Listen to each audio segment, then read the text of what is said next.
Bread sandwich பண்ணுறதுக்கு ஒரு பேனில் 1 டேபிள் ஸ்பூன் எண்ணெய் ஊற்றிட்டு பொடியாக நறுக்கின வெங்காயம், பச்சை மிளகாய் சேர்த்துட்டு நல்லா வதக்கணும்.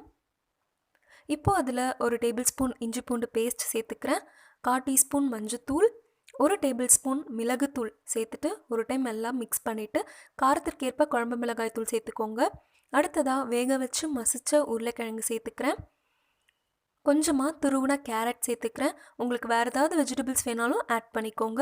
கடைசியாக வாசனைக்காக நறுக்கின மல்லி இலை சேர்த்துட்டு இப்போது அந்த கிரேவியை ஒரு பிரெட் ஸ்லைஸில் அப்ளை பண்ணியிருக்கேன். ஒரு வாணலில் நெய் தடவிட்டு அந்த மசாலா ஸ்டஃப்டு ப்ரெட்டை வச்சு அதுக்கு மேலே இன்னொரு ப்ரெட்டை வச்சு நல்லா அழுத்தி விட்டுக்கோங்க. 2 சைடும் நல்லா கோல்டன் ப்ரௌன் ஆகிற வரைக்கும் நம்ம டோஸ்ட் பண்ணணும். பாருங்கள், இப்போ ரெடி ஆகிடுச்சு. நல்லா சூடாக சர்வ் பண்ணுங்கள். சூப்பரான சாண்ட்விச் ரெடி.